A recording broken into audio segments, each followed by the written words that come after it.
Ela é americana, viveu com a família no Timor-Leste e aos 40 anos decidiu se mudar para o Brasil.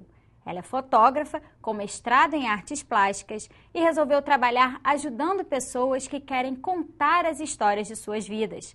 A convidada do perfil de hoje é a personal historian Alexandra Joy Foreman. Alexandra, obrigada pela sua participação. Seja bem-vinda à TV Alerj. Obrigada a você. Vamos começar contando um pouquinho desse trabalho que você desenvolve. O que é o trabalho do personal historian? Quem são os profissionais que trabalham com isso? Tá. Bem, as profissionais que trabalham com isso são múltiplas e vêm de várias formações diferentes. Mas a ideia é de ajudar as pessoas a escreverem as memórias, ou de arquivar, gravar e arquivar as histórias de individuais. A ideia sendo que todo mundo tem uma história para contar. E essas pessoas que te procuram para contar essas histórias, qual é o perfil dessas pessoas? Existe um aspecto em comum dessas pessoas ou é muito variado? Quem são essas pessoas interessadas em guardar as memórias? O único aspecto assim em comum é que eles têm um desejo muito forte de contar a história. Mas as pessoas são completamente variadas, todo tipo. E de todo país, de todo tipo de trabalho. E a gente falou aqui que você, na verdade, nasceu nos Estados Unidos e trabalhou, antes de vir para o Brasil, como fotógrafa também em Nova York. Eu queria saber de você, como é que se deu essa mudança? Como é que você decidiu passar a escrever e não só, nesse caso, as histórias das pessoas ou ajudar as pessoas a escreverem suas histórias e deixar um pouco esse trabalho profissional como fotógrafo? Eu vou até mostrar o seu primeiro livro, que na verdade não é uma história pessoal de ninguém que te procurou, mas é o seu trabalho primeiro literário, né? Sim, sim. Eu diria que é um trabalho de personal history também. Uhum. E que eles me procuraram porque eu encontrei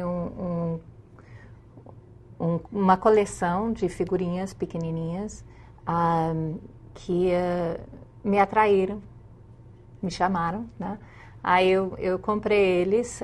São figurinhas que foram feitas nos anos 50 e 60 de um empresário chamado Louis Marx, em Nova York. E ele era muito amigo com Eisenhower, então ele fez um brinde para ele quando Eisenhower se candidatou-se para presidente. Ele fez uma figurinha, teria que trazer, que são bonitinhos, uhum, assim, feitos de plástico desse tamanho. E aí eu fiquei lá, eles me chamaram muito a atenção, ficaram assim, uma coisa da imaginação, eles ficaram brincando entre si, contando histórias e tal. Aí eu comecei a fotografá-los, fazendo retratos muito formais de cada um, e eram todos presidentes de Washington para Nixon. Aí eu fui encontrando textos sobre eles, da história, e me tocou que a história se repetisse muito e que não era necessariamente a história total, completa. Então eu fui investigando para ver o que foi deixado fora, o que me contasse mais sobre... As coisas básicas que se tinham conhecimento existia pontos em comum entre eles, mas havia coisas que não estavam ditas e que as pessoas não conheciam, é isso? Que foram ditas em algum momento e aí foram excluídos da história oficial. Entendi. Então, eu fui aprendendo que antes do Obama, por exemplo, que é a história dos presidentes norte-americanos, uhum, já tivemos 4 presidentes negros nos Estados Unidos. Ninguém fala mais sobre isso, né? Também tivemos 3 presidentes gays. Importante, eu acho, para a história dos Estados Unidos, para jovens gays, por exemplo, saber que já tinha presidentes gays no White House e que eram muito abertos sobre isso. O Buchanan, por exemplo, morou 16 anos com um senador. Mas as pessoas pouco falam sobre essas histórias, Ninguém mais né? fala dessas histórias. Já tivemos também uma presidenta mulher. Ninguém fala disso. Então, ela era regente, né, durante 18 meses, que é muito tempo. E cada vez que você olha, por exemplo, a história pessoal do indivíduo e a política dele, você vê que tem uma relação possível, né? Não é por nada que o Lincoln dizem que ele era negro e que ele escreveu a Proclamação de Emancipação, né? Então, o que a mulher, a Edith Wilson, quando ela era regente, liberou o voto para as mulheres. Então, eu achei isso bem interessante, importante. Né? E aí você decidiu, mais tarde, se mudar para o Brasil e fazer esse trabalho aqui no Brasil, contando essas histórias das vidas pessoais, né, dos indivíduos que te procuram para tentar que você ajude a contar essas histórias. Como é que isso aconteceu? Por que você decidiu vir para o Brasil? Eu vim para o Brasil por razões muito pessoais. Eu vim através da felicidade mesmo. Eu tinha morado aqui quando quando era garota. A minha infância aqui era muito boa. Passei 3 anos aqui e quis voltar. Sempre quis voltar. E quando eu voltei, eu já tinha 40 anos e eu vim, aliás, para fazer tradução literária. Eu ia fazer versão literária e as pessoas começaram a me procurar para fazer o trabalho de personal history também, que eu já estava em andamento. Então, era isso. Eu descobri que tinha milhares de histórias maravilhosas aqui e que as pessoas... Eu acho que é um momento muito bom no mundo para as pessoas escreverem as memórias. O tempo passa muito rápido e as pessoas não pausam muito para refletir. E estão precisando disso, estão precisando de pessoas para escutarem as histórias deles. E cria uma mudança, uma transformação na pessoa, no indivíduo que faz isso, muito grande. Então, é por aí. É como uma espécie de reflexão sobre a própria vida também, sobre esses momentos importantes que ficaram marcados na pessoa? Sim, sim. E dá sentido à vida deles, né? É uma coisa que a gente, quando começa a refletir sobre a própria vida, a gente encontra sentido, encontra conexões, vê que talvez tinha uma razão, né? E é um trabalho muito bonito. Eu fico muito grata de fazer esse trabalho. E como é que é feito esse trabalho? A pessoa te procura para contar essa história e de que maneira você ajuda essas pessoas, né? Que tipo de informações você precisa colher, que pesquisa você faz, como é feito esse trabalho? Olha, o trabalho varia muito em cada instante, porque a escala do trabalho depende muito no indivíduo, né? O que eu estou fazendo é tipo um coach, eu ajudo as pessoas se encontrassem como autores. Aí eles, ao decorrer do tempo que a gente está trabalhando junto, eles se transformam e produzem uma coisa. O que eu faço é facilito o processo. Escrever é a coisa mais difícil que existe no mundo, vocês sabem, né? E as pessoas se esforçam muito. Eu facilito isso um pouco, dando exercícios, revisando o trabalho. Eu trago a minha formação em fotografia também para analisar as fotos. Eu também era instrutora de fotografia por muitos anos. E eu acho que a leitura que acontece em fotos e que acontece na literatura é muito parecido.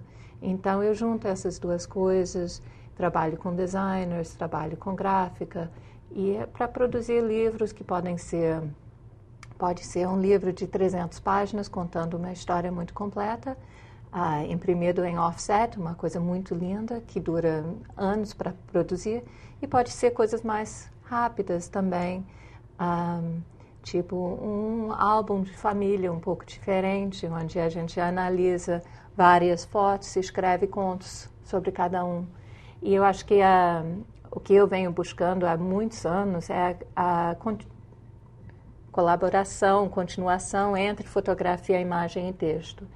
Então, a gente trabalha as duas coisas. Em geral, você consegue unir as duas coisas para contar a história das famílias ou das pessoas, buscando esses registros, esses momentos que que estão guardadas. Sim, e muitas vezes a imagem contradiz o texto. Então, são duas narrativas que vão juntos, mas apoiando um ao outro ou contradizendo um ao outro, e acaba sendo um texto mais multidimensional, né? Porque essa questão de você contradizer uma imagem tem talvez a ver também com a interpretação que a pessoa fez daquele momento, que se tiver outra pessoa naquele registro, pode ser que faça uma interpretação diferente daquela mesma cena, ou daquele mesmo momento, porque cada indivíduo dessa família pode ter uma memória diferenciada desse momento. Acho que é exatamente isso, que o que é uma memória mesmo. E uma fotografia talvez represente uma memória melhor do que texto, às vezes. Nem sempre, mas às vezes. Memória é uma coisa muito fugaz, né?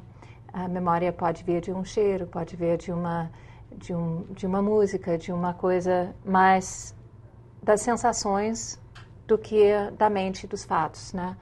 E eu fiquei pensando, eu acho que uma coisa que me trouxe para esse trabalho é que eu mudei sempre e minha família era muito pequena, então era nós 4 mudando de lugar para lugar e as nossas memórias eram muito diferentes, dos mesmos lugares, do mesmo tempo, da mesma história. Então, isso me fez curiosa. Qual é aquela qualidade de memória que faz que seja tão maleável? Pessoas que viveram as mesmas coisas, né, no mesmo momento, fazendo parte da mesma família, mesmo assim terem interpretações tão diferentes, né, das situações que aconteceram, né? Sim, sim. E a conexão entre a memória e a ficção é muito interessante também, a memória com a literatura. E a diferença é o que é interessante, né, são as pausas entre o conhecimento, às vezes. E você falou que alguns dos trabalhos que são feitos conciliam a fotografia com o texto. Mas existem trabalhos só literários, só fotográficos? De que maneira pode ser feita a personal history? Sim, eu acho que pode existir isso, sim. Mas eu acho que, em geral, a memória é uma coisa contada, né? Então, mesmo se fosse pelas imagens... Eu não tenho pensado muito sobre isso, mas eu acho que requer palavras mesmo. Só as imagens seria mais complicado? Seria mais complicado, porque aí você deixa muito para o observador interpretar. Para a interpretação de quem está Então, a palavra vendo. Já guia um pouco, né? E por causa de ser um trabalho tão pessoal, aquela realmente tem que ser da perspectiva do autor, né? O autor também quer que você leia a história contada por ele, né? Por Como ele vê aquilo. Exatamente. Alexandra, vamos fazer um pequeno intervalo e a gente volta falando um pouco mais sobre esse assunto no próximo bloco. É só um minutinho, a gente volta já já.